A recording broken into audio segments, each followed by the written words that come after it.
प्रत्याशी गंगा नारायण 3000 में 2948 से आगे।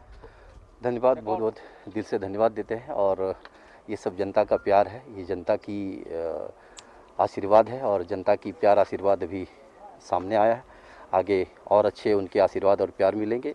ये पूरी मधुपुरी जनता के लिए बहुत बड़ी खुशखबरी की बात है। कितनी उम्मीद है फासला? ये उम्मीद हम लोग को पूरी है और शुरुआत से हम लोग कह रहे हैं कि हमारी उम्मीद जनता है और जनता ने अपनी उम्मीद भर भर करके मशीनों में भरी है। वो 3-4 बजे तक आपको पूरी फिल्म बाहर आ जाए।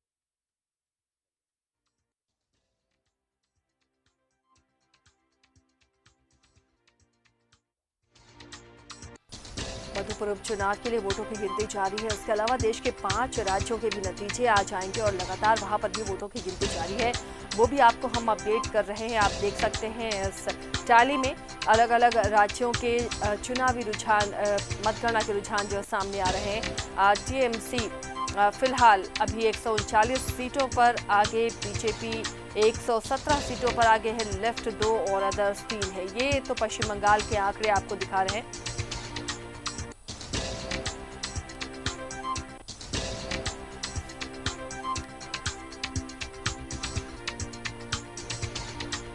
तो ये जीत कितनी अहम रखती है मधुपुर की अगर बात कर लें तो ये सत्ता पक्ष के लिए और विपक्ष के लिए ये जीत कितनी महत्वपूर्ण है, ये हम जानने की कोशिश करेंगे और सबके दावों को भी जानने की कोशिश करेंगे। हमारे साथ 2 मेहमान जुड़ रहे हैं हमारे साथ।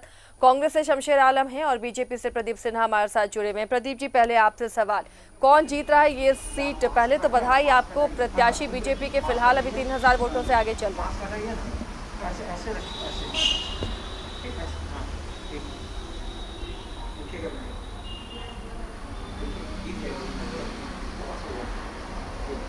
प्रदीप जी, आपको आवाज मिल रही है? आवाज नहीं आ रही। जी जी आवाज आ रही है, अभी आ रही है। प्रदीप जी, सबसे पहले तो आपको बधाई, प्रत्याशी बीजेपी के फिलहाल 3000 वोटों से आगे चल रहे हैं, लेकिन ये फर्स्ट राउंड की काउंटिंग है। कितनी उम्मीद है कि बीजेपी जीतेगी इस सीट को?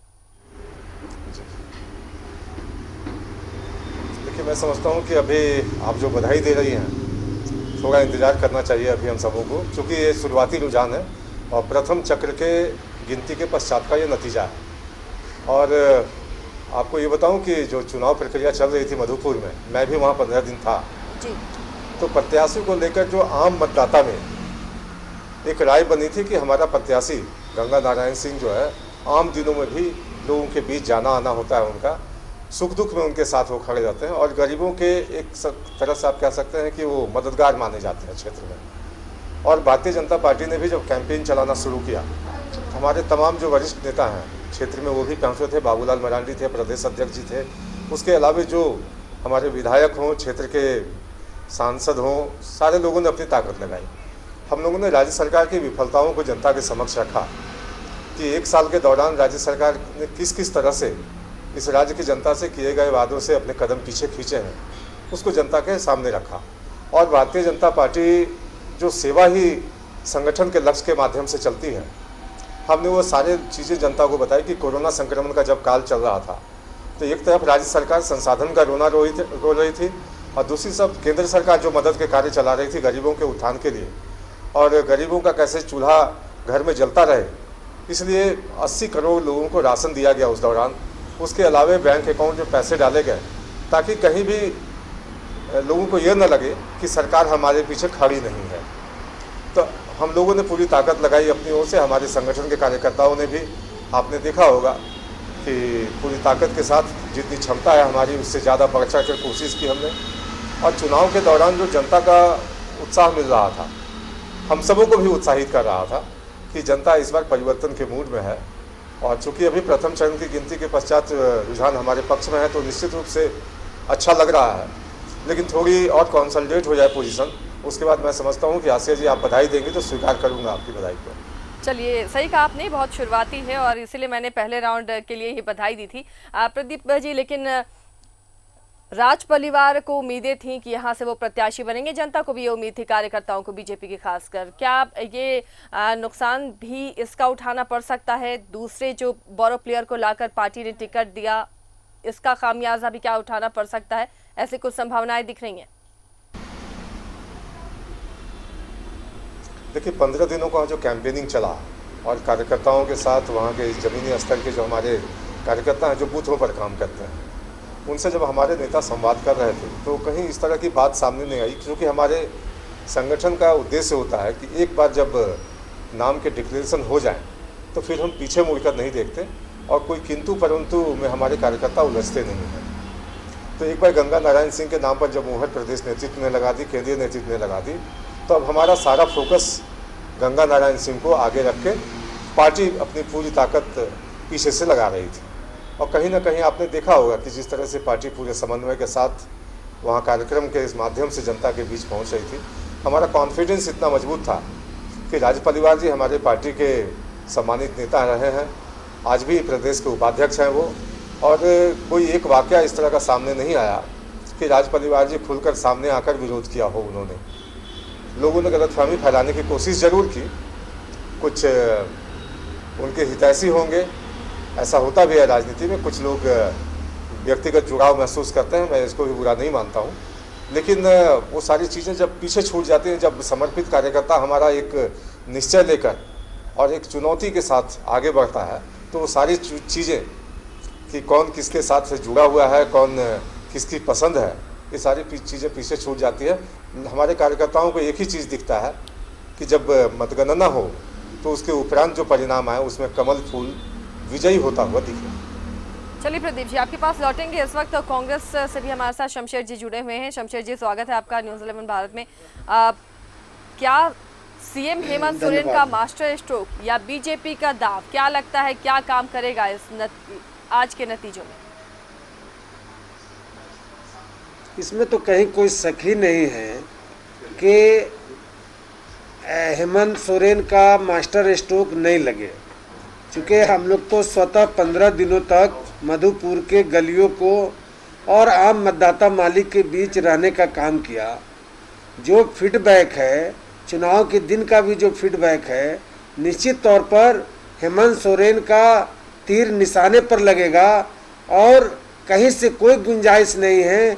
जो लोग भी हो, चाहे किसी तरह का उन्होंने हथकंडा अपनाया, किसी तरह का भेदभाव, धार्मिक उन्माद, सारे चीज़ों को आम मतदाता मालिक ने दरकिनार करके,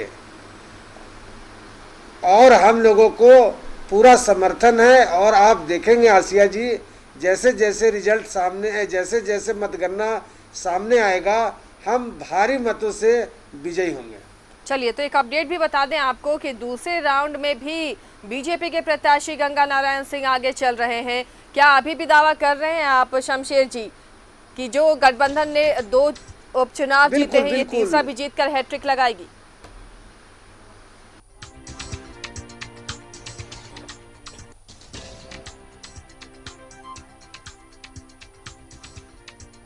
मतगणना तो अभी दूसरे राउंड का मतगणना है, और हमको लगता है कि वो जो क्षेत्र है, वो जो इलाका है, वो उनका इलाका खुला है। लेकिन हमको ये पूर्ण विश्वास है कि जिस तरह से हर जाति, हर समुदाय, हर वर्ग के लोगों ने हेमंत सोरेन के सरकार पर, हेमंत सोरेन के काम पर, और विशेष करके हमको लगता है कि हाजी हुसैन अंसारी साहब को एक तरह से श्रद्धांजलि अर्पित करने का काम किया है। इसलिए हमको आशा ही नहीं, पूरा विश्वास है कि अभी राउंड आने दीजिए, धीरे धीरे आप देखेंगे कि हम लोग पूरे जोश व खरोश के साथ चुनाव जीतेंगे। कहीं कोई शक और शुबा आसिया जी नहीं है।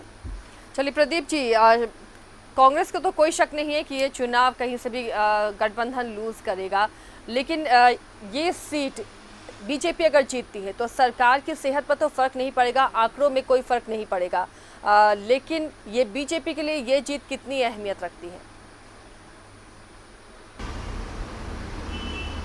देखिए, पिछली बार जो 2 उपचुनाव हुए उसमें परिणाम हमारे पक्ष में नहीं रहा जी।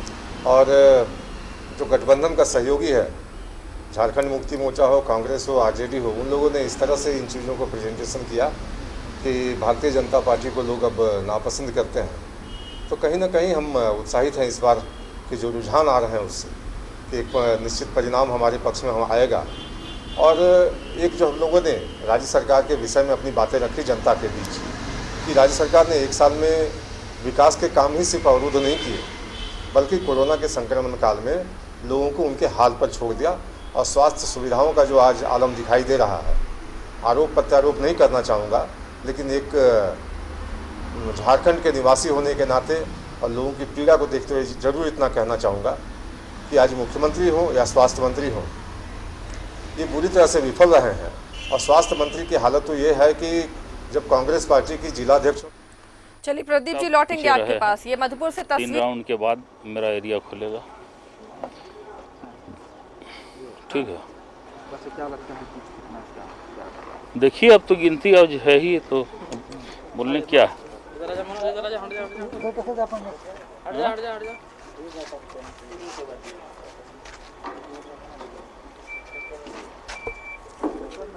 चलिए जो अभी 2 राउंड में किन रुझान सामने आए हैं, अभी तो खैर बहुत शुरुआत है, लेकिन फिलहाल बीजेपी के गंगा नारायण इसमें आगे नजर आ रहे हैं। मनीष, क्या लगा, हाफिजुल हसन ने क्या कहा? देखिए हाफिजुल साहब ने सीधी सी बातें कही कि जो जायज़ भी है वो ये है कि अभी जिस राउंड जो 1 और 2 राउंड हैं और जहां जिन मतदान केंद्रों, जिन इलाकों का हम कहेंगे विधानसभा के जिन क्षेत्रों का मतपेटी खोली गई है, ईवीएम मशीन खोली गई, वो देवीपुर का इलाका है और उस इलाके में इनकी पकड़ कम है। इन्होंने साफ इसी बात को माना कि दरअसल जो जिस इलाके का ईवीएम मशीन खुला है उस इलाके में जेएमएम कमजोर परस रही है, यानी कि पकड़ इनकी कम रही है। और जैसे जैसे ये आगे बढ़ेंगे फिर इनका जीत का फासला हो जाएगा। और वो बीजेपी डोमिनेटेड हम कह सकते हैं कि भारतीय जनता पार्टी के उधर कर रहा है। जाति के हिसाब से भी अगर हम देखें तो बनवाल समाज है, बनिया समाज है, तो वो लोग शुरू से बीजेपी रहे हैं। एक और दिलचस्प इसमें देखने आया है आशा कि 2 राउंड में नोटा NOTA जिसे हम कहेंगे, नन ऑफ दीज जो है, ये 366 दूसरे राउंड में और पहले राउंड में भी, तो ये एक अलग एक रुझान देखने को मिल रहा है। यानी कि ऐसे भी मतदाता जो हमारे हैं, जो जनता जनार्दन हैं, जिन्होंने इस बात को लाया कि इनमें से कोई नहीं। आशिया, चलिए, तो कहीं ना कहीं उदासीनता भी है लोगों में, सरकार के कामकाज से लोग खुश नहीं। मनीष, लेकिन क्या ये जीत दोनों ही खेमे के लिए कितनी महत्वपूर्ण आपको नजर आ रही है? निश्चित तौर पे देखिए, अगर आप एक बार फिर से सवाल दोहराएं। ये जीत मनीष बीजेपी के लिए या गठबंधन के लिए, सत्ता पक्ष के लिए कितनी महत्वपूर्ण है दोनों के लिए कि इस सीट को वो जीते? निश्चित तौर पे देखिए, अगर भारतीय जनता पार्टी की जीत होती है तो निश्चित तौर पे 3-0 की जो बात, जो दावे कर रहे थे, कांग्रेस जो दावा कर रही थी, रमेश उरांव जो आए थे चुनाव प्रचार में, वो काफी खुश थे। उन्होंने कहा कि पिछले जो 2 विधानसभा चुनाव हुआ है उसमें 2 की बढ़त हमें मिली है, तो 3 सीरीज हम जीत जाएंगे। लेकिन अगर कहीं पासा पलटता है और भाजपा के खेमे में यानी कमल खिलता है तो निश्चित तौर पर गंगा में कमल खिलने की बात होगी और बड़ा मिरेकल होगा। निश्चित तौर पर भारतीय जनता पार्टी के लिए संजीवनी बूटी हम कह सकते हैं कि राजनीतिक जो धनाधार, जो पिछले विधानसभा में जो हार हुई थी, सत्ता से बाहर होना पड़ गया था, और उसके बाद जितनी भी विधानसभाएं चुनाव हुई उसमें इनकी हार हुई, तो निश्चित तौर पर अगर ये जीत होती है तो संजीवनी बूटी की तरह काम करेगा। निश्चित तौर पर लोगों में उछाल है, कार्यकर्ता काफी उत्साहित होंगे और एक नई अध्याय जिसे चैप्टर हम कहेंगे, कम से कम संताल परगना में शुरुआत होगी। क्योंकि जो गंगा नारायण थे कभी राजनीतिक गलियारे में कभी नहीं रहे, उनकी कोई राजनीतिक जमीन पकड़ नहीं रही है, एक पार्टी से चुनाव लड़े फिर कभी और इस बार आए, तो निश्चित रूप से उनके लिए भी और भारतीय जनता पार्टी के लिए भी एक नई शुरुआत यहाँ से होगी। मनीष, क्या गंगा नारायण दिखे आपको मतगणना स्थल पर? हाँ, निश्चित तौर पर हमने उनसे बात भी की और उन्होंने खुशी जाहिर की। उन्होंने कहा कि हमें शुरू से इस बात का विश्वास था कि हम हमारी बढ़त बनेगी पहले राउंड से ही, और बन भी रही है। हमारी उनसे बात भी हुई थी, काफी खुश और काफी उत्साहित। उन्होंने कहा कि हम लोगों ने कहा था कि जीत हमारी हो, तो जीत के दावे कर रहे थे बड़े अंतर से। चलिए मनीष, बने रहिए हमारे साथ। तो दोनों ही प्रत्याशी मतगणना स्थल पर पहुंचे, दोनों अपने अपनी जीत के दावे कर रहे हैं, हाफिजुल हसन और गंगा नारायण सिंह। मनीष से अपडेट हम लेते रहेंगे। इस वक्त हमारे साथ प्रदीप सिन्हा और शमशेर आलम भी जुड़े हुए। प्रदीप जी, इसके अलावा 5 राज्यों में भी चुनावी नतीजे आ जा रहे हैं, क्या उम्मीद कर रहे हैं आप, बीजेपी को कितनी सफलता मिलेगी इन राज्यों में?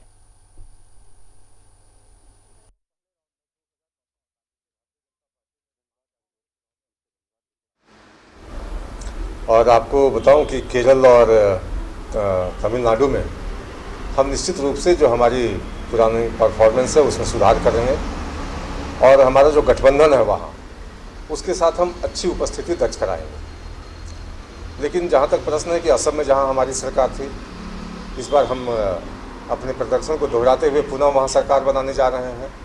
उसके अलावा पुडुचेरी जहाँ कुछ महीनों पहले तक जब चुनाव की घोषणा हुई थी वहाँ कांग्रेस की सरकार थी और आरोप हम पर लगाए कि हमने डिस्टेबलाइज किया उनकी सरकार को, लेकिन वो अंदर के अंतरकलह के कारण गिर गई सरकार। और इस बार वहाँ पर पुडुचेरी में भी जो केंद्र शासित राज्य है वहाँ भी हमारी सरकार होगी। उसके अलावा अंतिम में मैं बंगाल की चर्चा इसलिए कर रहा हूँ कि लोगों की निगाहें बंगाल चुनाव पर काफ़ी ज़्यादा फोकस्ड है और बंगाल बिल्कुल इन 5 चुनावों में से आप कह सकते हैं कि हॉट सेंटर है डिस्कशन का। तो बंगाल में हमारा परफॉर्मेंस आप याद करें, पिछली दफ़ा के चुनाव में, विधानसभा के चुनाव में हम मात्र 3 सीटों वाली पार्टी। लोकसभा चुनाव में हमने अच्छा प्रदर्शन किया, लोगों का भरोसा जीता और लोकसभा चुनाव में जो हमारा परफॉर्मेंस है उससे हमारे कार्यकर्ताओं में भी आत्मबल जागा और हमारे नेताओं ने अपनी पूरी ताकत लगाई प्लानिंग के साथ और कार्यकर्ताओं को साथ लेते हुए जिस तरह से, और जनता के बीच जो एक आक्रोश था स्थानीय सरकार को लेकर, ममता बनर्जी की सरकार को लेकर जिस तरह से कुशासन था, तो आप देखेंगे अगर 3 से हमारी यात्रा हम 150 तक ले जाना चाह रहे हैं, जो एक जीत का हाफवे मार्क होगा, तो मैं समझता हूं कि ये 50 टाइम्स इंक्रीज होगा हमारे पिछले प्रदर्शन में और इस बार के प्रदर्शन में। अभी नेक टू नेक फाइट चल रही है, निश्चित रूप से पूरा भरोसा है कि कशमकश जरूर चल रही है, कभी हम आगे हो रहे हैं, कभी तृणमूल कांग्रेस आगे हो रही है, लेकिन चूँकि रोचक मतदान हुआ है और कुछ साइलेंट वोटर्स ऐसे थे जो कि डर से कुछ बोल नहीं पाते थे कि आखिर सरकार के खिलाफ कुछ बोलेंगे और कहीं गलती से भी ममता की सरकार वापस आ गई तो फिर हम लोगों के साथ वही मारपीट, वही हत्याओं का दौर और फिर प्रताड़ना का वही दौर शुरू हो जाएगा। इसलिए साइलेंट वोटर्स और महिलाओं ने जिस तरह से, और प्रबुद्ध नागरिकों ने खासकर, बंगाल को एक पढ़ा लिखा स्टेट माना जाता है, भद्र जनों का प्रदेश माना जाता है, तो काफ़ी संख्या में ऐसे पढ़े लिखे लोग जिनकी सामाजिक और राजनीतिक छवि है, उन लोगों ने भी माहौल को बीजेपी के पक्ष करने में कोई कसर नहीं छोड़ी, क्योंकि बड़ी संख्या में आप देखें तृणमूल कांग्रेस के कार्यकर्ता हों, वरिष्ठ नेता हों, सबों ने तृणमूल कांग्रेस से निजात पानी चाहिए छोड़कर बीजेपी में शामिल हुए। तो आखिर अंदर खाने कुछ ऐसा चल रहा था तृणमूल कांग्रेस में कि उसके वरिष्ठ नेता भी उनसे नाराज़ थे। कुशासन का आप कह सकते हैं कि पकड़ इतना मजबूत था कि स्थानीय स्तर पर पुलिस भी टीएमसी कार्यकर्ताओं के रूप में काम करती थी, टीएमसी के कार्यकर्ताओं से पूछकर काम करना होता था। टोलाबाजी जिसकी चर्चा हम सुन रहे हैं, रंगदारी वसूलना, लोगों को मारना पीटना धमकाना, पेड़ों पर टांग देना, ये सब बातें आम हो गई थी और पुलिस FIR तक नहीं लेती थी। तो आम जनमानस कहीं ना कहीं इससे खुद को बहुत व्यथित महसूस कर रहा था कि आखिर जो बंगाल अपनी संस्कृति के लिए जाना जाता है, भाईचारे के लिए जाना जाता है, वहाँ आखिर इस तरह का माहौल क्यों बना। एक तो लेफ्ट के शासन से जब मुक्ति मिली, ममता बनर्जी को उन लोगों ने पूरा भरोसा किया, लेकिन ममता बनर्जी के सेकंड रिजीम में जब इस तरह से चीज़ें दोहराई जाने लगी, वही लेफ्ट के जो कुशासन के हिस्से थे वही चीज़ें सामने आने लगी, तो कहीं ना कहीं लोगों का भरोसा टूट गया ममता बनर्जी से। और इस बार देखेंगे कि जब चुनाव परिणाम अंतिम आएगा तो पूरा विश्वास है एक भाजपा कार्यकर्ता होने के नाते कि सरकार हमारी होगी, लेकिन जो मुकाबला हमने किया है वहाँ के कार्यकर्ताओं के बल पर। प्रदीप जी, तो हो सकता है कि जो आखिरी के चरण के चुनाव थे इसमें खामियाजा भी मिले। इसका जवाब शमशेर जी से मिलेंगे, लेकिन उससे पहले दोनों प्रत्याशियों की, मधुपुर के दोनों प्रत्याशियों की आपको बाइट सुनाते हैं। सुनिए उन्होंने क्या कहा, अपनी जीत को लेकर कितने आश्वस्त हैं दोनों प्रत्याशी। बधाई हो, पहले राउंड में 2948 से आगे। धन्यवाद, बहुत बहुत दिल से धन्यवाद देते हैं। और ये सब जनता का प्यार है, ये जनता की आशीर्वाद है और जनता की प्यार आशीर्वाद अभी सामने आया है। आगे और अच्छे उनके आशीर्वाद और प्यार मिलेंगे। ये पूरी मधुपुरी जनता के लिए बहुत बड़ी खुशखबरी की बात है। उम्मीद है फासला? ये उम्मीद हम लोग को पूरी है और शुरुआत से हम लोग कह रहे हैं कि हमारी उम्मीद जनता है और जनता ने अपनी उम्मीद भर भर करके मशीनों में भरी है। वो 3-4 बजे तक आपको पूरी फिल्म बाहर आ जाएगी। जी जी, न वो उधर तो हम लोग हमेशा पीछे रहे हैं। 3 राउंड के बाद मेरा एरिया खुलेगा। ठीक है, देखिए अब तो गिनती आज है ही, तो बोलने क्या। हेलो, दूसरे राउंड का जो रुझान आया क्या लगता है? क्या आया रुझान?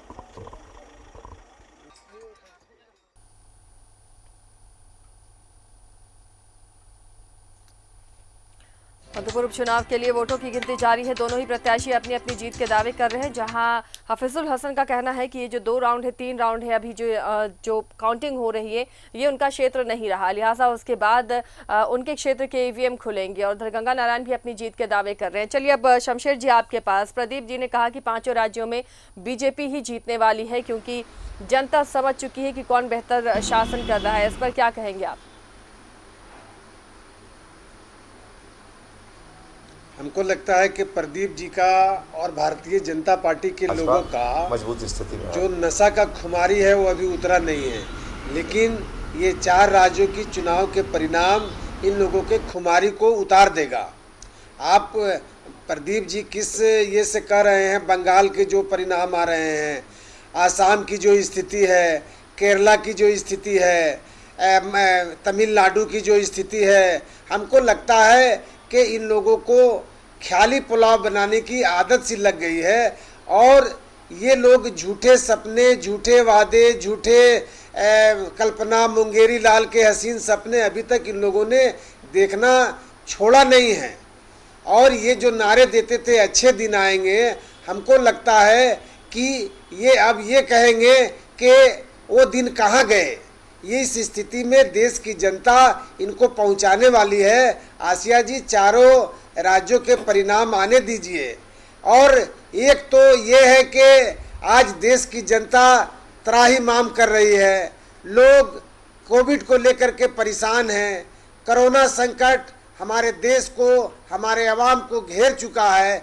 और वैसे में इस तरह के लोगों का, इस तरह का बयानबाजी करना, हमको लगता है कि ये लोग बिल्कुल ही निर्लज हो चुके हैं। आज जनता इनको खोज रही है, आज इनके सांसद को खोज रही है, इनके एमएलए को खोज रही है, इनके मंत्रियों को खोज रही है। और ये आवाम नहीं खोज रही है, जो इनको मत दिए, जो इनके ऊपर विश्वास किया, जिन लोगों ने इनको वोट दिया, आज वो लोग इन लोगों को तलाश कर रहे हैं कि आज हमको किस गर्त में पहुंचाने का काम किया है, सो आज हम लोग उभर नहीं पा रहे हैं। और ऐसे में इस तरह की बातें करना हमको लगता है प्रदीप जी को और लोगों को शोभा नहीं देता है।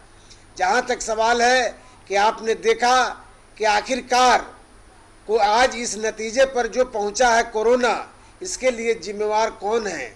आज सारे लोग ये लगातार कह रहे हैं कि इसके लिए जिम्मेवार अगर कोई है तो देश का प्रधानमंत्री है, केंद्र में बैठी सरकार है। और भारतीय जनता पार्टी को सिर्फ और सिर्फ एक चीज़ मैं बता दूं कि शेर को अगर खून का लत लग जाए तो वो फिर दूसरे चीज़ों से समझौता नहीं करता है। इसी तरह भारतीय जनता पार्टी को चुनाव और परिणाम का लत लग चुका है और इससे ये अलग नहीं हट सकते हैं और किसी भी तरह का हथगंडा अपना करके ये चाहते हैं कि चुनाव परिणाम हमारे पक्ष में हो। लेकिन देर है अंधेर नहीं है, भगवान भी देख रहा है और आवाम भी देख रहा है।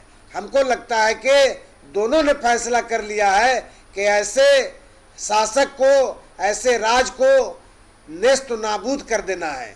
लेकिन इसके नेस्त नाबूद में आज जनता अपने आप को कहाँ खड़ी है ये आप स्वतः देख सकते हैं। पत्रकार मारे जा रहे हैं, मर रहे हैं, एंकर मर रहे हैं, अच्छे अच्छे लोग मर रहे हैं, मध्यम वर्ग मर रहा है, गरीब मर रहा है, किसान मर रहा है। हर जगह एक ही आवाज़ आ रही है कि हमने सत्ता किन लोगों के हाथ में दे दिया, किन जालिमों के हाथ में दे दिया। आज उसके जुल्म का ये प्रकोप है कि आज कोरोना के रूप में हम लोग झेल रहे हैं। आसिया जी, चलिए, महामारी के बीच में ये चुनावी नतीजे भी काफ़ी दिलचस्प होंगे। जनता किस पर भरोसा करती है? प्रदीप जी, एक केंद्र शासित प्रदेश और 4 राज्य, 822 विधानसभा सीटें, लेकिन एक सीट पर सबकी नज़र टिकी है। शायद तमाम राजनीतिक दल भी उसी सीट के नतीजे का इंतजार कर रहे होंगे। पश्चिम बंगाल का नंदीग्राम, क्या लगता है इसमें ममता दीदी ने जो रिस्क लिया है वो रिस्क उनका बेकार साबित हो जाएगा?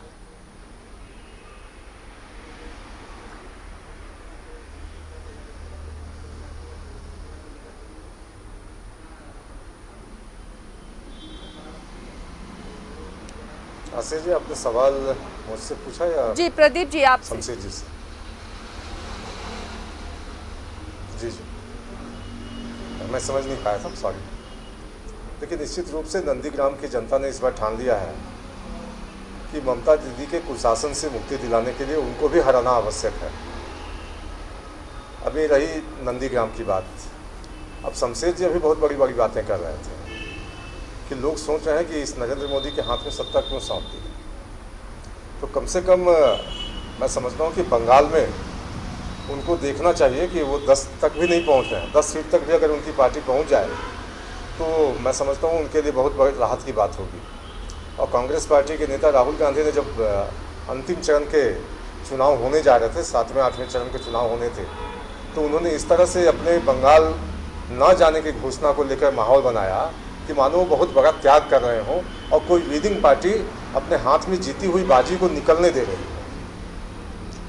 मैं आज अगर पूछूं उनसे कि अगर वो चले भी जाते तो क्या 10 से 200 हो जाता? तो अपनी उपस्थिति देखें अन्य राज्यों में भी तो शमशेर जी, क्या बंगाल में अस्तित्व की लड़ाई लड़ रही है कांग्रेस? सिर्फ एक सैडिस्टिक अप्रोच।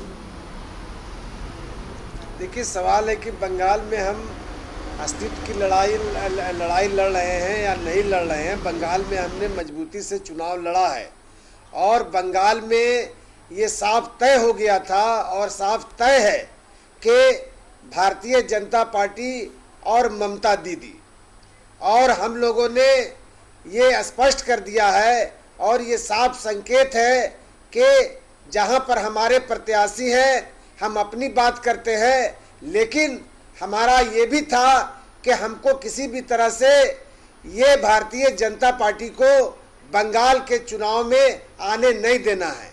और इनको रोकने के लिए कांग्रेस पार्टी को जो भी रणनीति बनानी पड़ी हम लोगों ने बनाया है। तो टीएमसी के लिए फिर आप लोग रास्ता साफ कर देते ना, चुनावी क्यों लड़ा वहां से? कांग्रेस चुनावी क्यों लड़ी? नहीं, देखिए, सवाल है कि रास्ता साफ की बात नहीं है। हम इनको पूरा मैदान देना नहीं चाहते थे। हम इनको क्या खुला मैदान दे दें? बहुत सारे जगह है जहाँ कांग्रेस की स्थिति मजबूत है, कांग्रेस के लोग हैं और इसलिए हमारी उपस्थिति वहाँ जरूरी थी। और हमारे उपस्थिति से भी भारतीय जनता पार्टी को नुकसान हुआ है।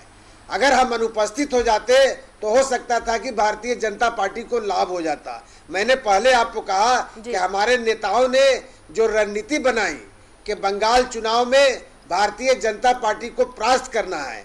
आज बंगाल चुनाव को लेकर के आज इनको पूरे देश और दुनिया में थूथू का सामना करना पड़ रहा है। ये लोग बंगाल चुनाव को लेकर के जिस तरह से चलिए शमशेर जी, इस बीच एक अपडेट, मधुपुर में वोटों की गिनती जारी और तीसरे राउंड में भी गंगा नारायण आगे हैं। 5,900 वोटों से गंगा नारायण फिलहाल अभी आगे चल रहे हैं। प्रदीप जी, ये राहत वाली खबर, शुरुआती रुझान है, फिर एक बार हम कह रहे हैं, लेकिन कहीं ना कहीं ये जो आंकड़े आ रहे हैं, ये जो बढ़त आ रही है, उम्मीद कर रहे हैं आप कि आगे आने वाले राउंड में भी ये बढ़त जारी रहेगी?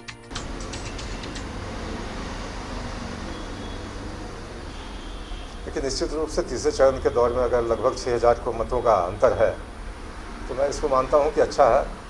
हालांकि शुरुआती रुझान है, लेकिन आश्वस्त हूं कि क्षेत्र की जनता का प्यार उनको मिला होगा और ये बढ़त यूं ही आगे बढ़ता रहे, हमारी कामना भी है। और मैं चाहता हूं कि गंगा नारायण सिंह विजयी हों, ताकि भारतीय जनता पार्टी ने जो बातें जनता के समक्ष रखी थी उस पर मोहर लग सके कि राज्य सरकार ने कोरोना के संक्रमण काल में लोगों को उसके हाल पर छोड़ दिया। यानी आप इस चुनाव को लिटमस टेस्ट मान रहे हैं इस मौजूदा सरकार के लिए? अगर ये चुनाव बीजेपी जीतती है तो कहीं ना कहीं सरकार की हार होती है?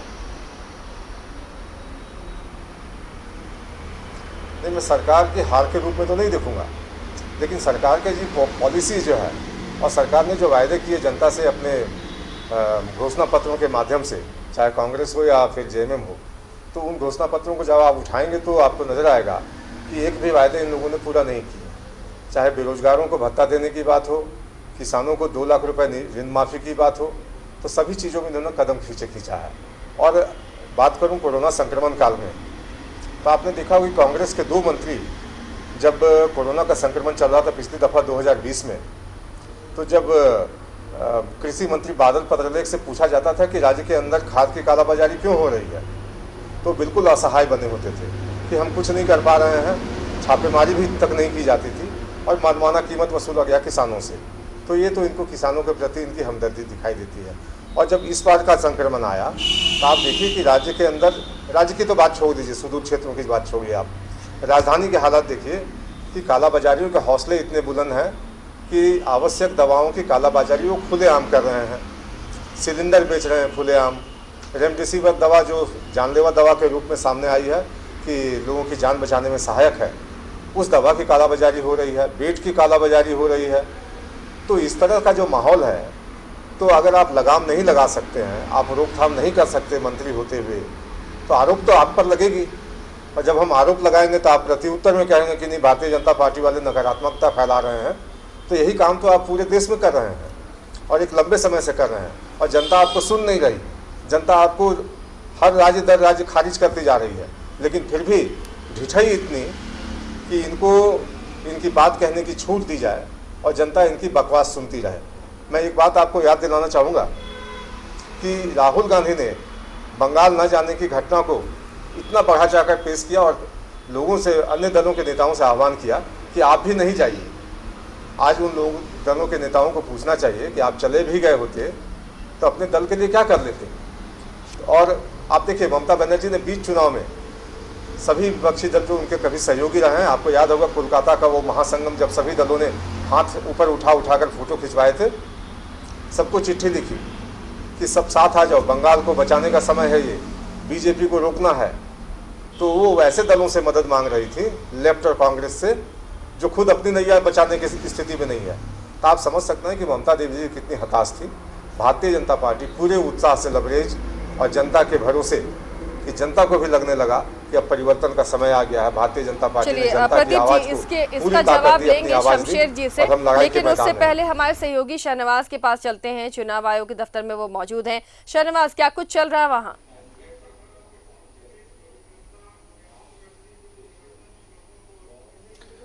देखिए, बड़ा दिलचस्प है। एक तो ये कि अन्य जो 4 राज्यों के चुनाव के परिणाम के लिए अलग अलग मैं आग्रह करूंगा अपने कैमरामैन सहयोगी से कि दिखाएं कि स्क्रीन पे अलग अलग दूसरे राज्यों के जहां परिणाम आ रहे हैं। पश्चिम बंगाल के परिणाम पर ख़ास तौर पे काफ़ी लोगों की निगाह है। तमिलनाडु है, असम है, पुडुचेरी है और मधुपुर का परिणाम भी आ गया है ट्रेंड में। तो ये लग रहा है लोगों को कि उसमें वहाँ क्या हो रहा है, लेकिन अभी बहुत इट्स टू अर्ली टू से, कोई नतीजा नहीं निकाला जा सकता है। अगर बात करें चुनाव आयोग की वेबसाइट की जो अधिकृत है, उसका पेज यहाँ पे आपको डिस्प्ले मिल रहा होगा। भारतीय जनता पार्टी अभी लीड कर रही है, 10,721 मत आए हैं गंगा नारायण सिंह को। उसके बाद हफीजुल हसन है, 7,636 मत उनको मिले हैं और उनका जो वोट का प्रतिशत है वो 38% के आसपास है। और बीजेपी के गंगा नारायण सिंह को 54% के आसपास वोट प्रतिशत मिलता हुआ दिखाई दे रहा है। बाकी जो अशोक कुमार ठाकुर, जिनके बारे में कहा जा रहा था कि वो में गेम चेंजर साबित होंगे, तो बहुत ज़्यादा मुझे नहीं दिख रहा। 314 के आसपास वोट उनको आए हैं। उत्तम कुमार यादव 175, किशन कुमार बथवाल 103, राजेंद्र कुमार। नोटा अलबत्ता इन तमाम निर्दलीय जो जितने भी उम्मीदवार हैं उनसे बेहतर नोटा का प्रदर्शन है। 606 वोट नोटा को मिले हैं। बहरहाल थोड़ी देर में अभी तीसरे चरण का रुझान भी आ जाएगा, रिजल्ट आ जाएगा और आ गया है। आप देखिए चरण में गंगा नारायण तुरंत अभी ट्रेंड हुआ है। 16,112 मत उनको मिले हैं। 10,278 मत हफीजुल हसन को मिले हैं। 4,000 का डिफरेंस अभी भी है। और अशोक कुमार ठाकुर 406 मतों पे आए हैं, बाकी का वही है। और ये देखिए 4,000 के आसपास का अंतर अभी भी भारतीय जनता पार्टी और जेएमएम में है। हफीजुल हसन के बारे में ये है कि अभी उनका जो क्षेत्र है, उनका जो पॉकेट है, वहाँ की गिनती शुरू नहीं हुई है। तो ये ट्रेंड है। ये जेएमएम के लोगों का कहना है कि इस ट्रेंड से कोई घबराने की बात नहीं है। भारतीय जनता पार्टी भी अपने पोजीशन पर है कि उनको लगता है कि इस बार मैदान वो मारेंगे। बहरहाल अभी बहुत अर्ली है, अभी कुछ नतीजा नहीं निकाला जा सकता, क्योंकि ऐसा होता है कि भारतीय जनता पार्टी की जो वोट्स होते हैं वो शहर में अधिक होते हैं और जेएमएम के जो वोट होते हैं या यूपीए के जो वोट होते हैं वो देहातों में अधिक होते हैं। बहरहाल यही ट्रेंड होता है, कभी कभी चेंज भी हो जाता है। बहरहाल बहुत ही उल्लास का माहौल है। निर्वाचन आयोग के दफ्तर में अलग अलग एनालिसिस कर रहे हैं लोग, डाटा को देख रहे हैं किस तरह से ट्रेंड चल रहा है। आसाम में रिपीट होता हुआ दिख रहा है, तमिलनाडु में चेंज होता हुआ दिख रहा है, केरल में रिपीट होता हुआ दिख रहा है और पश्चिम बंगाल में भी करीब करीब रिपीट होता हुआ दिख रहा है। अब एब्सोल्यूट अगर रुझान की बात करें तो एब्सोल्यूट मेजॉरिटी के आसपास पहुंच गई हैं ममता, लेकिन अपनी सीट हारती हुई दिखाई दे रही हैं। बहरहाल परिणाम ने पूरे हिंदुस्तान को बांध रखा और कुछ पल के लिए कोरोना से ध्यान हटाया लोगों का। सीट पर नंदीग्राम पर रिजल्ट का दिन है तो जाहिर है कुछ दूसरी बातें भी टीवी पर दिखाई दे रही हैं और ये सिलसिला शाम के 4-5 बजे तक चलने की उम्मीद है। और मुझे लगता है आसिया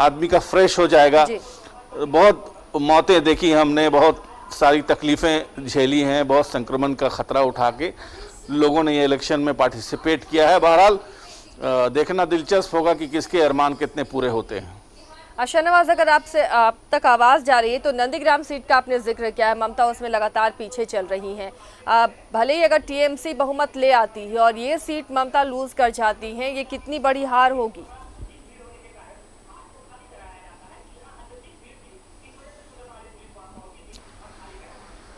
देखिए, राजनीति में तो होता ही है, लेकिन अगर वो अपनी जो सीट है उसको लूज़ कर जाती हैं तो उनके पास ऑप्शंस बहुत सारे होंगे। क्योंकि भारतीय जनता पार्टी के एक मिसाल के तौर पर बाबुल सुप्रियो अगर हार जाते हैं या जीत जाते हैं तो बहुत सारी सीटें जो एमपी होकर के लोग लड़ रहे हैं वो वहाँ पर कंटिन्यू नहीं करेंगे। जाहिर है सांसद होना ज़्यादा बेहतर होता है, तो बहुत सारी सीटें खाली होंगी और ममता बनर्जी अगर हार भी जाती हैं तो बहुत सारी सीट उनको ऑफर कर देंगे लोग, उनके अपनी पार्टी के लोग, जो शॉर्ट सीट होती है।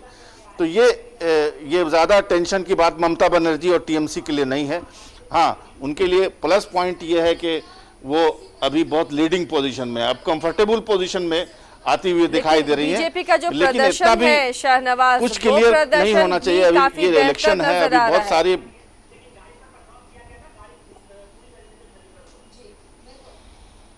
हाँ बेशक बिल्कुल बहुत बेहतर नज़र आ रहा है और ये एक तरह से कहिए कि हिस्टोरिक यहाँ पर प्रदर्शन है, क्योंकि ऐसा इतना ज़्यादा गेन हुआ है भारतीय जनता पार्टी को। जब आप समझ सकती हैं कि 2 पर कभी भारतीय जनता पार्टी हुआ करती थी, आज उसका ये हाल हो गया कि नेक टू नेक फाइट के आसपास उसने दे दिया।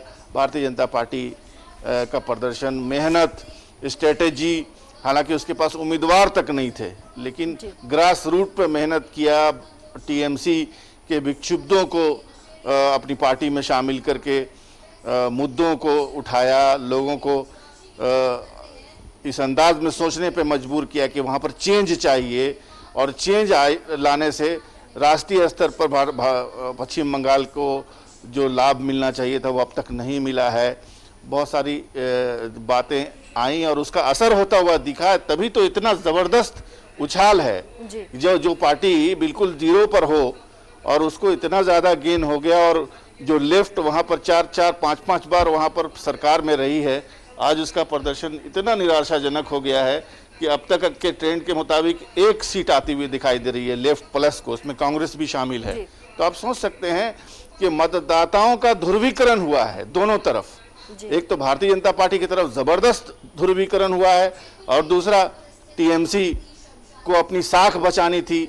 और बहुत दिलचस्प चुनाव रहा, एक तरह से कहें तो चुनाव जो अगर रहा है तो इतना दिलचस्प कहीं तमिलनाडु में नहीं रहा है, केरल में नहीं रहा है, पुडुचेरी में तो खैर रह ही नहीं सकता।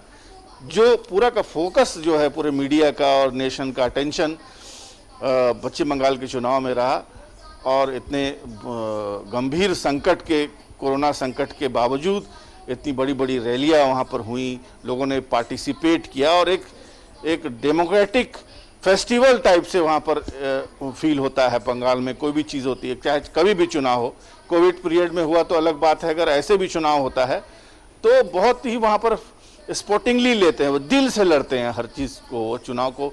आप कलकत्ता पश्चिम बंगाल के आसपास जाएं तो आपको सड़कों में पोस्टर्स बैनर्स ऐसे छाए रहते हैं जैसे लगता है कि हर एक व्यक्ति उसमें पार्टिसिपेट कर रहा है। बहरहाल जो रिजल्ट होगा बहुत दिलचस्प होगा। और जहाँ तक सवाल है कि ममता बनर्जी की जो अपनी सीट है नंदीग्राम, वहाँ से उनका ट्रेल करना, अभी तक अंतर भी काफ़ी बढ़ गया है।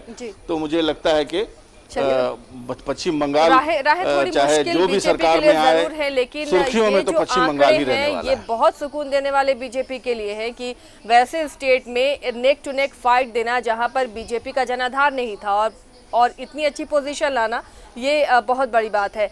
शमशेर जी, बंगाल के नतीजों पर, आंकड़ों पर हम बात कर रहे थे, नतीजे तो अभी नहीं, लेकिन जो रुझान अभी आ रहे हैं और वो नतीजों में तब्दील होते हुए भी नजर आ रहे हैं। बीजेपी बहुत अच्छा वहां प्रदर्शन कर रही है, कांग्रेस तो लग रहा है कि वहां पर वाकई अस्तित्व की लड़ाई लड़ेगी। अब कांग्रेस की जो स्थिति नजर आ रही है, देखिए बंगाल चुनाव में अगर आपने कहा कि भारतीय जनता पार्टी अच्छे स्थिति में है, तो ये भी हम लोगों को आकलन करना होगा कि पिछले 4 सालों से भारतीय जनता पार्टी पूरी केंद्र सरकार पूरी ताकत के साथ, और हमको लगता है कि जिस तरह का नए प्रयोग बंगाल में करने चाहिए भारतीय जनता पार्टी को, हमको लगता है कि लग रहा था कि हिंदुस्तान के ये लोग प्रधानमंत्री नहीं हैं, हिंदुस्तान के ये लोग गृह मंत्री नहीं हैं, हिंदुस्तान इनको नहीं देखना है, इनको बस एक ही चीज़ देखना है कि बंगाल चुनाव कैसे हम फतह करें। और बंगाल चुनाव को फतह करने के लिए एन केन प्रक्रेन, आप जिस तरह का बंगाल में पिछले 3 वर्षों से पूरे बंगाल गवर्नमेंट को डिस्टर्ब कर देना, पूरे बंगाल के आम आवाम में भय का वातावरण पैदा कर देना, पूरे बंगाल में आपको जाति से लेकर के और धार्मिक उन्माद तक फैला देना, पूरे बंगाल को तहस नहस करने का जो इन लोगों ने प्रयास किया। और उसके बाद अगर हमको लगता है कि घर को गिरा करके अगर घर की मालिक बनने की अगर ये लोग बात करते हैं तो इनके आइडियोलॉजी में हो सकता है, लेकिन एक तरफ ये भी देखना होगा कि पूरे हमले के बावजूद जिस तरह ममता बनर्जी, टीएमसी की नेता जो ममता बनर्जी है, जिनको बाद में आपने देखा कि चुनाव के पहले ही सारे लोगों ने, चाहे हमारे गहलोत साहब हो, हमारे आलम साहब हो, चाहे हमारे जितिन प्रसाद जी हो, पूरे कांग्रेस पार्टी की आखिर में शुभकामना टीएमसी के साथ हुई। और जिस तरह से वो एक अकेली औरत जिस तरह से इन समझिए कि एक तरह से रावण लोगों का जिस तरह से मुकाबला की है, इसको भी आप इनकार नहीं कर सकते हैं। भले आज ठीक है इनकी कोशिश, इनकी मेहनत, इनका जो रौद्र रूप रहा बंगाल में, और बंगाल में जिस तरह से इन्होंने केंद्र की एजेंसियों का इस्तेमाल किया, चुनाव आयोग का इस्तेमाल किया, सीआरपीएफ से लेके सीआईएसएफ का इस्तेमाल किया, जितने भी हथकंडे थे इन्होंने अपना करके भी अगर एक महिला को आप परास्त नहीं कर सकते हो तो निश्चित तौर पर कहीं न कहीं बंगाल के अवाम में उस ममता बनर्जी और टीएमसी के प्रति इतना स्नेह और प्यार रहा है कि आज ऐसे लोगों को सत्ता में आने से रोक रही। प्रदीप जी, केंद्र की तमाम एजेंसियों को लगा दिया गया बंगाल चुनाव जीतने के लिए, कितना सहमत है आप? क्या जवाब देंगे उसका शमशेर जी को?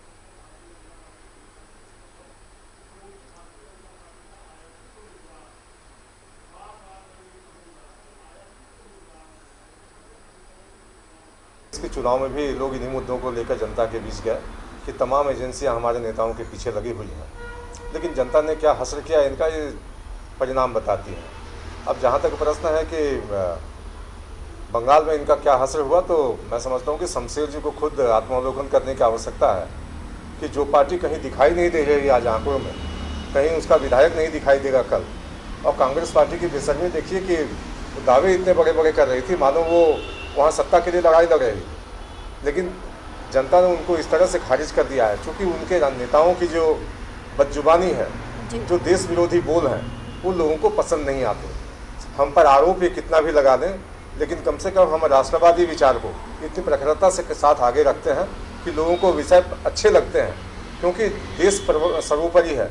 भारतीय जनता पार्टी हमेशा कहती है कि नेशन फर्स्ट और सेल्फ लास्ट, तो हम इस मोटो को लेकर आगे चलने वाले लोग हैं। तो लोगों को ये पसंद आता है कि देश अगर आगे रहेगा तो स्वतः देश का रहवासी भी, देश के नागरिक भी स्वतः आगे होंगे। तो कहीं ना कहीं कांग्रेस पार्टी के जो बिगड़े बोल सुनाई देते हैं, चाहे इनके नेता के हों, चीन के साथ जब स्टैंड ऑफ था उस समय की बातों को याद कीजिए कि किस तरह से इनका रोल रहा। चाइनीज कैंप में ये चले जाते हैं, पहले तो नकारते हैं, जब पकड़े जाते हैं फोटो सामने आ जाती है तब किरकिरी होती है, इनके पूरे जग हंसाई होती है। माँ बेटे चाइना में जाके एग्रीमेंट करते हैं, आज तक नहीं बताया देश की जनता को किन बातों को लेकर एग्रीमेंट किया। मनमोहन सरीखे मुख्यमंत्री देश में रह जाते हैं और ये माँ बेटा चाइना में जाके एग्रीमेंट करते हैं। तो इनको बताना चाहिए कि कांग्रेस पार्टी के कौन से इतने महत्वपूर्ण मुद्दे थे जिनको लेकर ये चाइनीज प्रीमियर के पास मिलने जवाब के लिए देंगे इस पर शमशेर तो जी। ये सारी चीजें देश की जनता देख रही है।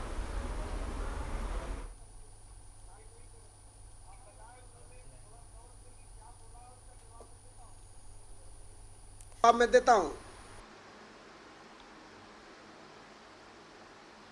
जवाब देने में थोड़ी कठिनाई होती है। माँ बेटे यानी राहुल और सोनिया गांधी चाइना में जाकर किन बातों की डील करते हैं और जब इनके फोटो आते हैं तब फिर बात बनाते हुए नजर आते हैं। अरे आज तो देश देख रहा है। आप भले आरोप लगा दीजिए कि मनमोहन सिंह जी और सोनिया गांधी जी और कांग्रेस पार्टी का इतिहास है। अगर प्रदीप जी को जानकारी नहीं है तो ये जानकारी ले ले कि कांग्रेस पार्टी का इतिहास रहा है कि हमने विदेश नीति को अच्छा रखने का काम किया है। विदेश नीति हमारे जो भी प्रधानमंत्री हो, चाहे पंडित जवाहरलाल नेहरू रहे हो, हमारे श्रीमती इंदिरा गांधी रही हो, स्वर्गीय राजीव गांधी रहे हो, मनमोहन सिंह जी रहे हो, हमने विदेशों के साथ विदेश नीति अच्छी रखी और अपने पड़ोसी मुल्क के साथ जिस तरह का संबंध रखा है ये देश और दुनिया जानती है। लेकिन आप तो बताइए कि हेलो ट्रम्प करके आपने देश को कहां पहुंचा दिया। चाइना के नेता को किस तरह से साबरमती में झूला झूला करके और पूरे जमीन पर कब्जा करवा दिया, सैनिकों को मरवा दिया, पाकिस्तान में आम खा करके और गुठली इंडिया में फेंक करके और इंडिया के लोगों को किस तरह से बरगलाने का काम किया। आपके पास वैक्सीन नहीं, आपके पास अपने जनता के बीच दवा पहुंचाने के लिए आज कमी है और आपने दूसरे मुल्कों को आपने दवा सप्लाई कर दिया। आपने यहाँ के हर चीजों को विदेशों के हाथ बेचने का काम किया। कोविड पर तो सवाल आपसे भी हो रहा है, सत्ता पक्ष से भी हो रहा है, राज्य की जनता भी परेशान है, तमाम अभाव से वो भी गुजर रही है। इस पैंडेमिक सिचुएशन में मेडिकल फैसिलिटीज नहीं मिल पा रही है। चलिए इस पर हम चर्चा आगे करेंगे, लेकिन इस वक्त जेएमएम से हमारे साथ तनुज खत्री भी जुड़े हुए हैं। तनुज जी, आपका स्वागत है। जो तीसरे राउंड तक तस्वीर है, फिलहाल तो गंगा नारायण बीजेपी के उम्मीदवार आगे नजर आ रहे हैं। उम्मीदें कितनी है आगे जेएमएम को अपने प्रत्याशी से? देखिए आशिया जी, सबसे पहले आपका भी धन्यवाद। और अभी शुरुआती जो काउंटिंग है उसके ये नतीजे हैं और आपके चैनल पर ये पूर्ण विश्वास के साथ मैं कह रहा हूं कि मधुपुर में महागठबंधन की आदरणीय हाफिजुल अंसारी साहब की जीत होगी।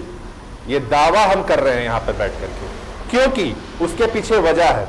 जिस तरीके से मैं अभी चूंकि तुरंत कनेक्ट हुआ हूं, जो सुन पा रहा था कि इनके पास, भारतीय जनता पार्टी के पास आज कहने के लिए कुछ नहीं बचा है। ये कुछ भी होता है तो सीधे 70 सालों की बात करते हैं। आज उन्हीं 70 सालों के संसाधनों से ये काम ले रहे हैं और उन संसाधनों को उनको बेचने का काम किया इन्होंने। और मधुपुर जैसी जो ऐसा एक क्षेत्र है, देवघर का क्षेत्र है, जो जहां की भोली भाली जनता को इन्होंने जाति धर्म के नाम पर तक बांटने का काम किया, पाकिस्तान तक का इस्तेमाल करने का काम किया उस चुनाव में। तो वहां की जनता इनको जवाब देगी। बस अब कुछ ही क्षणों का इंतजार है, क्योंकि लंबी काउंटिंग है और कोविड का जो नॉर्म्स है उसके तहत काउंटिंग हो रही है, तो समय लगेगा। जिस तरीके से 2 उपचुनाव हुए थे उसमें हमने इसी तरीके से बढ़त बनाई थी, हम बढ़त की ओर पहुंच जाएंगे। अब प्रदीप जी, तनुज जी कह रहे हैं 70 साल के संसाधनों का इस्तेमाल हो रहा है, उसी से काम चल रहा है। क्या किया है केंद्र सरकार ने, बीजेपी ने क्या किया है?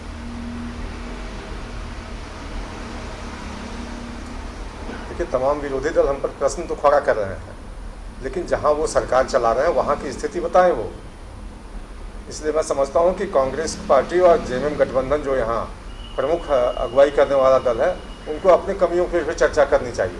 सवेरे उठो, सबसे पहला काम मुख्यमंत्री और बन्ना गुप्ता का रह गया कि पहला बाइट दे दो नरेंद्र मोदी पर और भारतीय जनता पार्टी पर हमला करो, और कहीं ना कहीं अपनी कमियों को ढकने की कोशिश मत करें। लेकिन प्रदीप जी, क्या लग रहा है कि केंद्र से पूरा सपोर्ट मिल रहा है आपको इस कोविड काल में? सपोर्ट नहीं मिल रहा हो तो ये बताएं कि किस चीज में इनको सपोर्ट नहीं मिला है। तनुज जी इसका जवाब देंगे। 60 अगर वेंटिलेटर सदर अस्पताल में नहीं जाते। जी मैं आशिया जी मैं लंबी बात नहीं करूंगा, क्या सपोर्ट मिल रहा है नहीं मिल रहा है वो राज्य की जनता देख रही है। एक सिंपल सवाल ये बता दे कि 18 प्लस जो 18 से लेकर 44 साल तक के युवा हैं जिनको वैक्सीन मिलनी थी, क्यों नहीं आई अभी तक वैक्सीन? ये तो अपने वादे से मुकर गए। प्रदीप जी, ये वैक्सीन क्यों नहीं आई? और वो वैक्सीन को हम खरीद कर ले रहे थे वो वैक्सीन, जबकि केंद्र को तो वो वैक्सीन मुफ्त में देना चाहिए था। राज्य सरकार ने राशि जमा कर दी अग्रिम, अभी तक वैक्सीन नहीं दे पाए। ये क्या जवाब देंगे आशिया जी? तनु जी सुन लीजिए, वैक्सीन पर इनसे सवाल कर लीजिए, क्यों नहीं आई अभी तक वैक्सीन? विरोधी दलों के सुर में सुर मिला रहे थे कि केंद्र सरकार ने सारी ताकतें अपने हाथ में केंद्रीकृत कर दी है, चीज़ों को विकेंद्रित करने की आवश्यकता है, राज्यों को भी अधिकार दिया जाए, प्राइवेट प्लेयर्स को भी इसमें हिस्सेदारी दी जाए।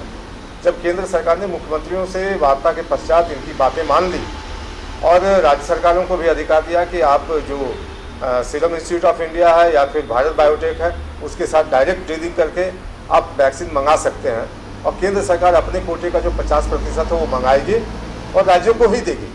50% ऐसा नहीं है कि केंद्र सरकार मंगा कर अपने गोदाम में। प्रदीप जी, बीच में आपको रोकना पड़ रहा है एक अपडेट के लिए, छोटे से अपडेट के लिए। काउंटिंग जारी है मधुपुर उपचुनाव के लिए और चौथे राउंड की काउंटिंग में भी गंगा नारायण सिंह आगे हैं, बीजेपी के कैंडिडेट आगे हैं। प्रदीप जी अपनी बात पूरी करें। जी मैं वही कह रहा था कि जब इनको नेगोशिएशन करने के अवसर आए कि direct serum institute of India या भारत बायोटेक के साथ बातचीत करके राज्य के लिए जो निर्धारित कोटा है वो मंगवा लें, तो एक तो मैं समझता हूँ कि विरोधी दलों का जो मुहिम है इसमें इस तरह से बहते चले गए। आशिया जी इनसे जवाब लीजिए, मैं बीच में बोल रहा हूँ है ही नहीं। सीरम इंस्टीट्यूट के सीईओ कहाँ चले गए? लंदन भाग गए। जवाब लीजिए इनसे। इस बीच मझधार में छोड़ करके सीईओ क्यों भाग जाता है जिसमें सारा दारोमदार था जिन पर? प्रदीप जी झूठ क्यों बोलते हैं? ये सवाल है तो झूठ नहीं बोले। सीरम इंस्टीट्यूट के सीईओ पूनावाला क्यों ब्रिटेन चले गए अपनी फैमिली को लेकर? बस जी तनुज जी आपसे सवाल कर रहे हैं कि सीरम इंस्टीट्यूट के सीईओ पूनावाला क्यों चले गए ब्रिटेन अपनी फैमिली के साथ? इतना दबाव क्यों था उनके ऊपर? आधार पूनावाला की बातचीत को भी आप मैं समझता हूं कि लोगों ने सुना होगा। उन पर कौन से लोग दबाव बना रहे थे, महाराष्ट्र के अंदर किस तरह से उन पर दबाव बनाया जा रहा था। चूंकि उनकी फैक्ट्री पुणे में है, इसलिए उन पर जिस तरह से अभद्र भाषाओं का प्रयोग किया जा रहा था, केंद्र सरकार ने उनकी सिक्योरिटी बढ़ाते हुए वाई कैटेगरी को उनको सुरक्षा दी, सिर्फ इसलिए कि महाराष्ट्र में जो आघाड़ी गठबंधन है कांग्रेस के साथ चल रही है। कांग्रेस की जुबान तो खुलती नहीं वहाँ, जब 100 करोड़ रुपए की वसूली साल महीने की होती है तो तब कांग्रेस पार्टी चुप्पी धारण कर देती है। लेकिन जब आधार पूनावाला को ऐसा लगता है कि माहौल यहाँ महाराष्ट्र में सुरक्षा के लायक नहीं है, तो कोई भी व्यक्ति अपने परिवार की सुरक्षा को प्राथमिकता देगा। ये लोग बोले कि आधार पूनावाला वापस आए, कोई अगर उनके धमकी देता है तो महाराष्ट्र सरकार उनकी सुरक्षा की जिम्मेदारी लेगी। लेकिन महाराष्ट्र सरकार के क्रियाकलाप ऐसे रहे हैं विगत 1 वर्षों में कि जनता उन पर विश्वास नहीं करती।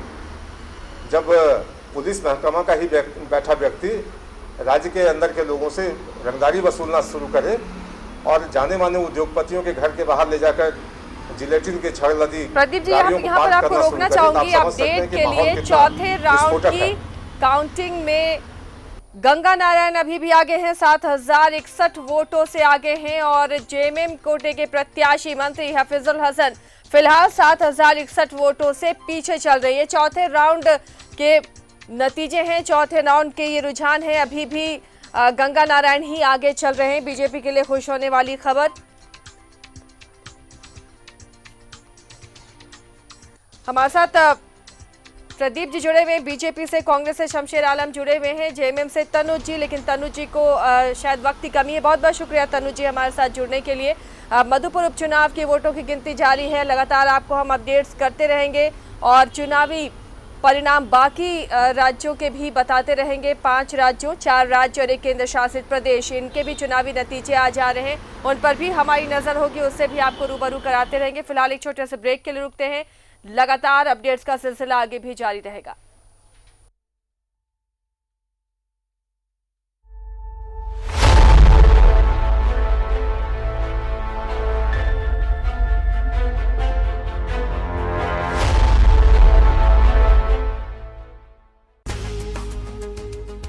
जो अपने मकान से करते हैं प्यार, वही लगाते हैं PMC prestige TMT bar. Shri Shyamaliya पार्श्वनाथाय नमः। समेत शिखर वंतुम जिनवेश। 5 महातीर्थों में एक, 20 तीर्थंकरों की निर्वाण भूमि पारसनाथ समेत शिखर, जिसकी आभा में है प्रकाशमय 30 मंदिरों की श्रृंखला, विहंगम श्वेत स्वरूप, जिनके दर्शन से मन को मिलेगा धर्म का प्रसाद, कर्म को मिलेगा धर्म का फल, श्रद्धा का अद्भुत केंद्र, भक्तों की हर सुविधाओं के साथ आपके स्वागत का साक्षी है तैयार। श्री समेत शिखर तलहटी तीर्थ पारसनाथ।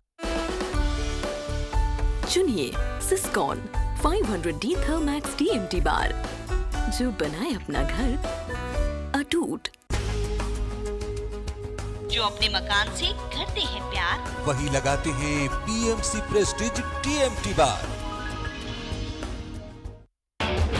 हर खबर पर रहती है पैनी नजर हमारी। पुलिस प्रशासन द्वारा कार्रवाई